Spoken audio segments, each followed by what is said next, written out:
بسم اللہ الرحمن الرحیم۔ بڑھاپے کی وجہ سے والد صاحب میں اتنی ہمت نہ رہی تھی کہ کھیتی باڑی پر پہلے جیسے محنت کر پاتے۔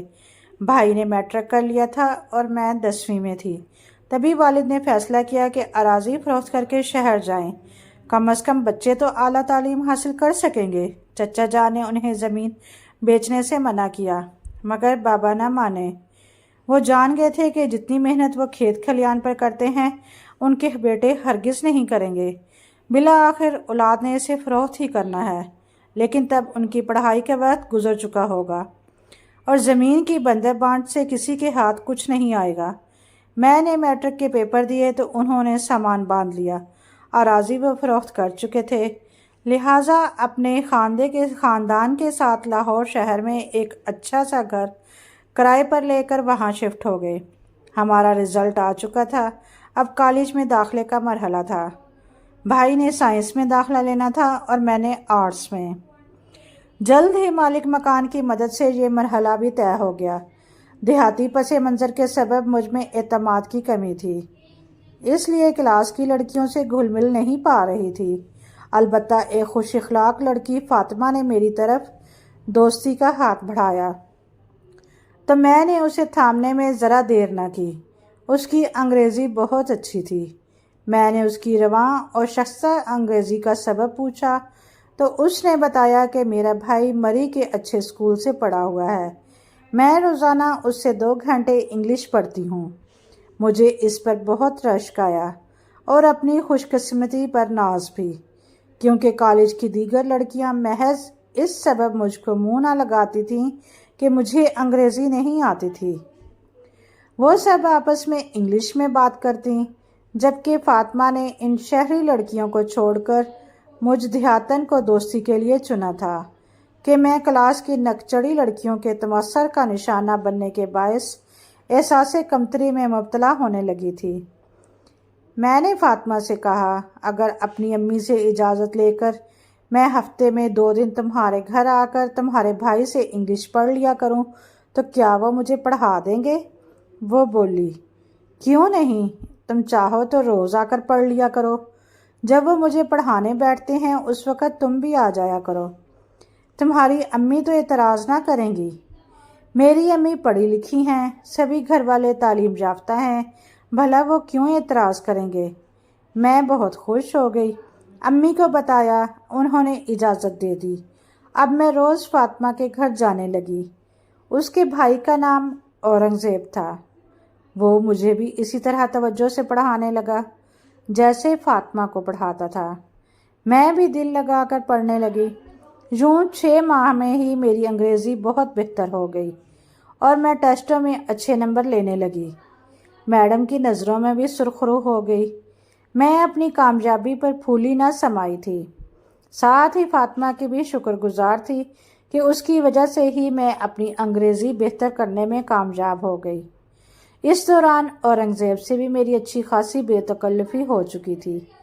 ایک دن اس سے شادی کے موضوع پر بات ہوئی تو اس نے بتایا کہ کچھ عرصہ پہلے میرے والد کسی وجہ سے ملازمت سے برطرف کر دیے گئے تھے، تو میرے ایک دوست نے میری مالی مدد کی تھی۔ میں نے اس شرط پر ادھار لینے کی حامی بھری کہ یہ قرض حسنہ ہوگا، اگر واپس لوگے تو میں تمہاری اس مہربانی کو قبول کرتا ہوں، کیونکہ میری خودداری یہ گوارا نہ کرتی تھی کہ کلاس فیلو سے اس طرح مفت میں مالی امداد لوں۔ میرا خیال تھا کہ والد صاحب ملازمت پر بحال کر دیے جائیں گے، لیکن ایسا نہ ہو سکا اور میں دوست کو قرضہ واپس نہ کر سکا۔ میں نے تہیہ کیا ہوا ہے کہ جب تک اپنے دوست کا قرضہ نہیں ادا کر لوں گا تب تک شادی نہیں کروں گا۔ اگر قرض ادا کرنے کی کوئی نہ کوئی صورت نکل آئے تو کیا تم مجھ سے شادی کر لو گے؟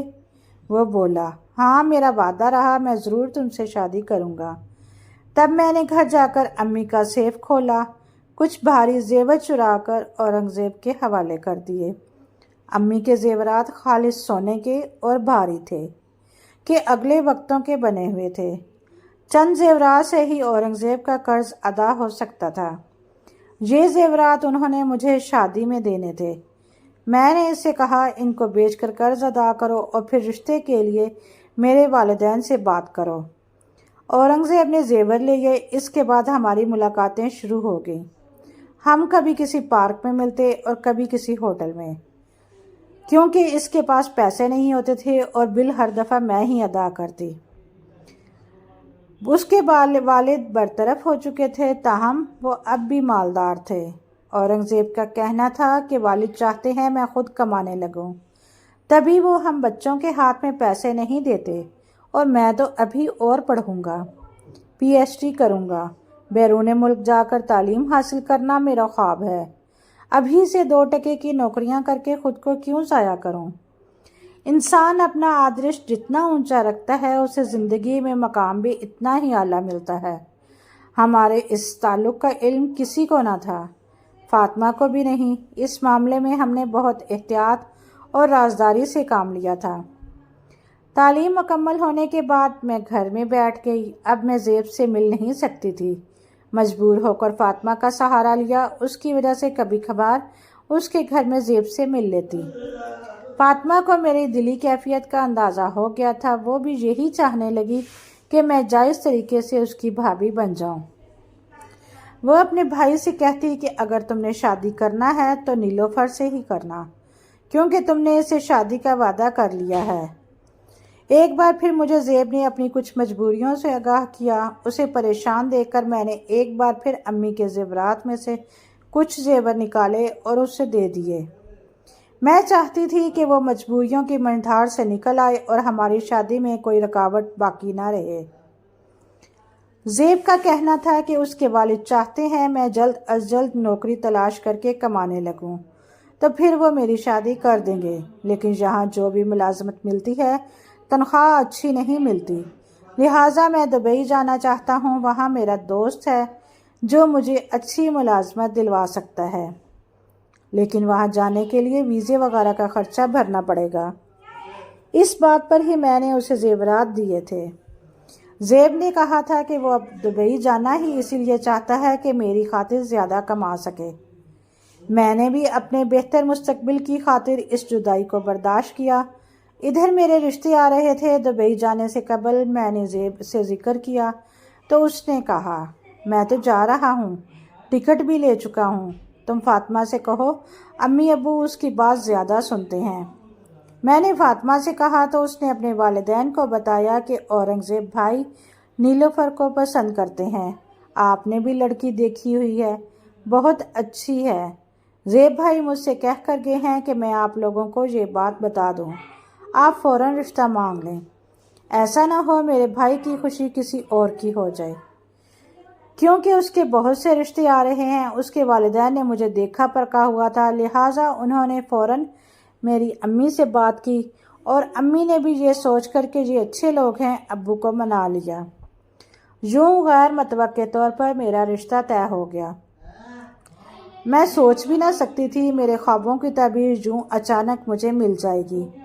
جب زیب دبئی سے آیا اور میں نے اسے یہ خوشخبری سنائی تو وہ ذرا بھی خوش نہ ہوا، بلکہ اس کا چہرہ اتر گیا۔ میں حیران رہ گئی، کہا کہ دبئی جا کر تو اس کو کیا ہو گیا؟ میں نے اس سے کہا تم پہلے تو جیسے نہیں رہے۔ اس نے کہا کہ حالات دور جانے سے بھی بدل بھی جاتے ہیں، اور میرا ہاتھ جھٹک کر چلا گیا۔ فاطمہ کو پتہ چلا تو وہ زیب پر خوب بگڑی اور کہا بھائی صاحب یہ کہاں کی شرافت ہے، ایک شریف گھرانے کی سیدھی سادی لڑکی کو تم نے شادی کا یقین دلایا اور اب انکار کر رہے ہو، جبکہ امی ابو نے بھی بطور بہو اس کو پسند کر لیا ہے۔ شادی نہیں کرنی تھی تو جھوٹ بول کر اس سے زیورات کیوں لیے؟ زیورات کی بات فاطمہ نے امی کو بھی بتا دی۔ بولی امی ایک مخلص اور سچی محبت کرنے والی لڑکی سے بھائی دھوکہ کرنا چاہ رہے ہیں، یہ اچھی بات تو نہیں ہے۔ اس کی ماں نے زیب سے بات کی تو وہ بولا مجھے نیلوفر سے شادی نہیں کرنی، آپ میرا انکار سمجھ لیں، میری کوئی مجبوری ہے۔ تمہاری کیا مجبوری ہے؟ مجھے تو بتا دو۔